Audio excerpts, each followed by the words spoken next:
Hey folks, Colin here from Something's Recording, and today I want to show you how to compress piano step by step.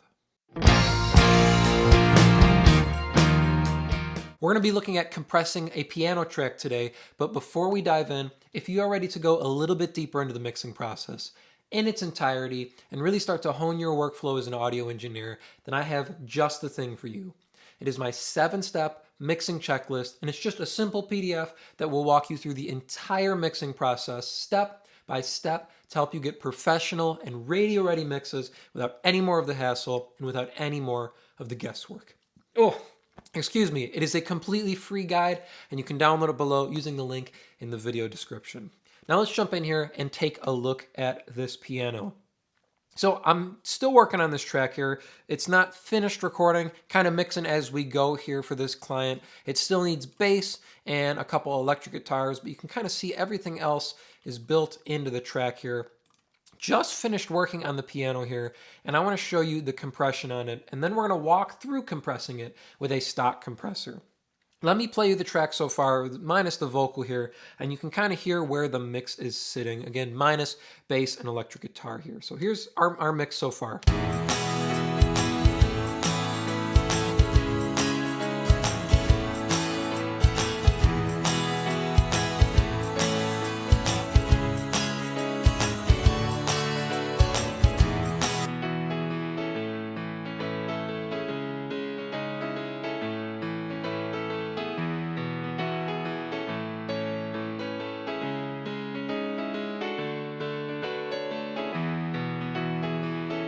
So our piano mix is essentially finished here, just minor tweaks to the EQ as we add in bass and guitars. But essentially, this is our finished piano mix here. I'm going to turn off the reverb just for the moment here, but you can just hear our reverbs just balancing against our piano.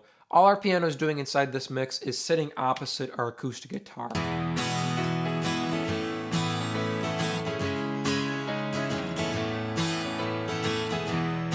So they're just serving to balance each other out here.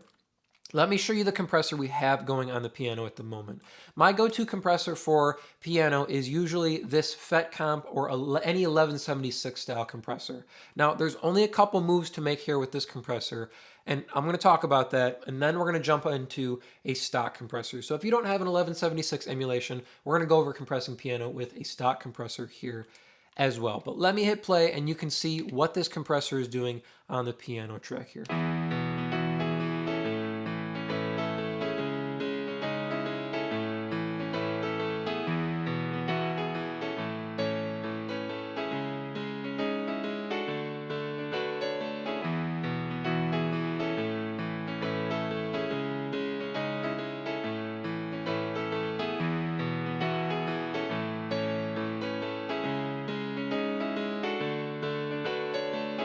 So you can see we're getting about 3 dB reduction here on the meter, and you can hear it not only balances out our volume a little bit, it also thickens up the sound of the piano and controls our frequency balance. So it balances out our volume as well as our frequency range. And that's the reason I reach for this FETComp or an 1176 style compressor, because not only does it balance the volume, it balances our frequency range as well. So the steps for setting up this compressor here are setting your attack and release first. I'm usually staying at the 4:1 ratio on this, but if you are going to change your ratio, if you have something a little bit more aggressive, maybe there's a lot of peaks on your piano track, you can definitely reach for something higher here. All the ratio is doing, it means for every 4 dB we go over the threshold, it's going to let 1 through. So if you have bigger peaks, you might want to move higher here, but for usually any kind of rock piano or classic rock pop piano, I'm staying at 4:1 here. So 4:1 ratio.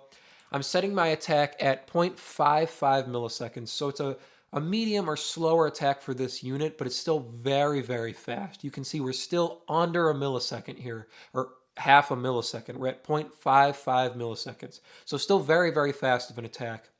And then release, I'm setting all the way fast for this unit.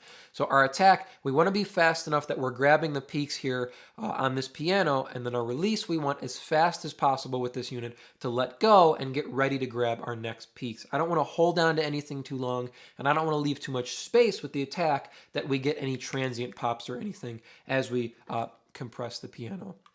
Now, there's no threshold or anything like that with this compressor. In 1176, all we do to get compression is we push up our input to get more compression. We push into the compressor to get more compression, and then we pull our output pack to balance the volume. So for me, I kind of do, 3 clicks up on the input, 3 clicks down on the output, and I keep them balanced as I move it up and down on our input and output. So take a listen here, and I will A-B our compressor one more time. So we'll start without it this time, and then I'll click it in here.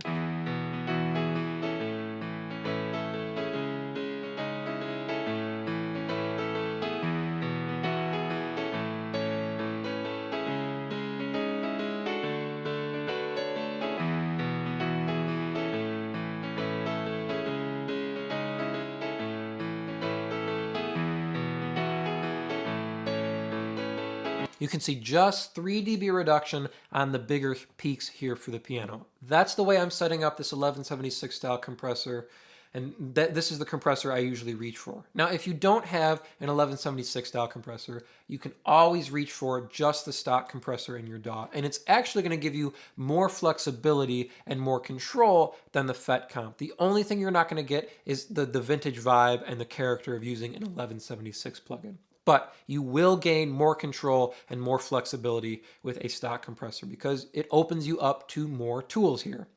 Now, like before, the first thing I'm going to reach for is the ratio. I'm going to set that the same way as I did on the 1176. I'm going to go 4:1 because I want to grab some of these peaks here and put them in or bring them down to match the rest of the piano track here. So just attacking the peaks and evening out the volume of our piano.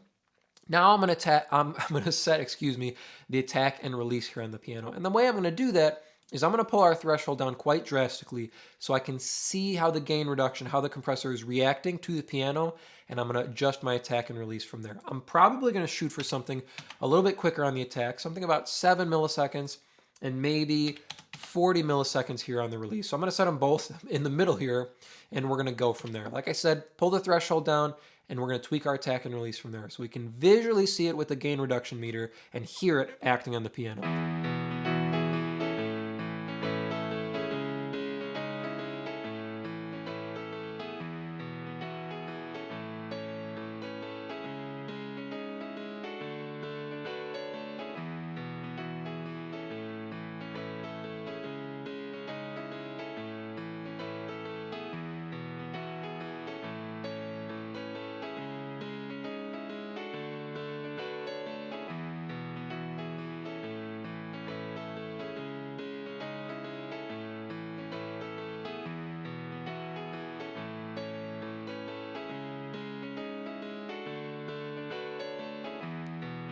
Cool, so that's starting to look really, really good. We're still doing a lot of compression because I've pulled the threshold down here, but I've kind of got the attack and release in a place where it's starting to move in time with the piano. We'll adjust the release a little bit more as we set our threshold here, but you can see our gain reduction meter starting to work in time with our piano.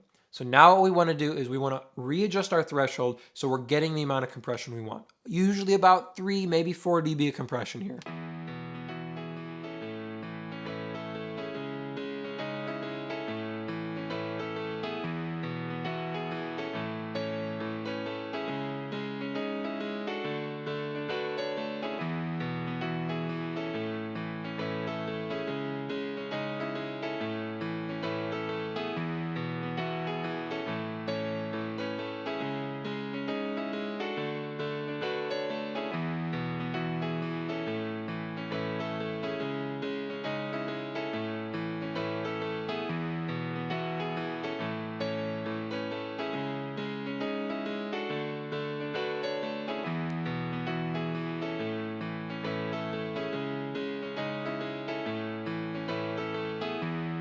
That's starting to look really, really good. So we're doing about 3, 4 dB of compression on these bigger peaks here. And the release was actually perfectly in time here, matching up with our piano. So the compressor is moving in time here with our keyboard now, and it keeps it feeling natural, even though we are acting on the peaks of the piano. The last thing we're gonna do here is we're gonna bring our makeup gain up. So we're gonna even out the volume in and out of the compressor here.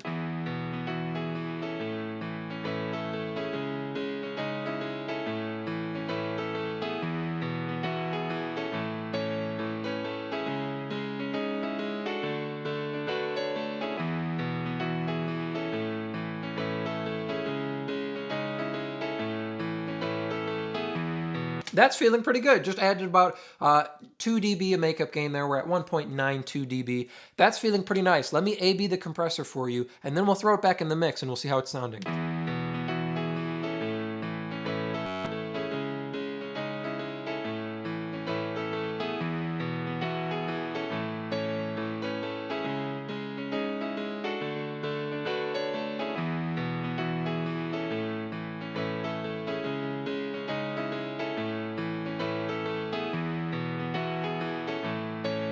So you can hear it holds our volume in place. It's grabbing those bigger peaks on the piano and ducking them down 3 or 4 dB there and matching them to balance in with the rest of the piano track there, but we're not getting that thickness or that warmth from the vintage compressor there, and that's okay. We don't need that. We can always add more in with EQ if we need to later. Let's throw this in the track here and see how we're fitting in with the rest of the instruments.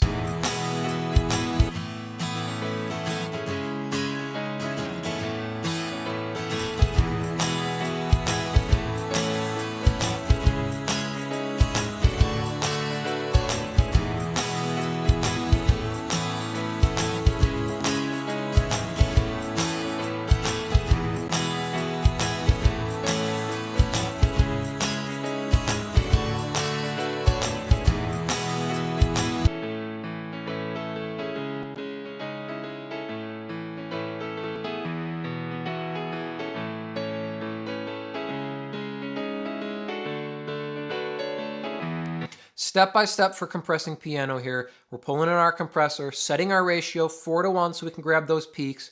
Then we're pulling down our threshold so we can set our attack and release to move in time with our piano. So 5 millisecond attack, 50 millisecond release, and then readjusting our threshold, doing about 3 dB reduction, and giving us almost 3 dB of makeup gain as well to match the volume in and out of our compressor. I hope that was helpful for you. As I mentioned at the beginning of the video, if you're ready to take your mixes to the next level and really start dialing in your workflow as an audio engineer, then I have just the tool for you, and it is completely free.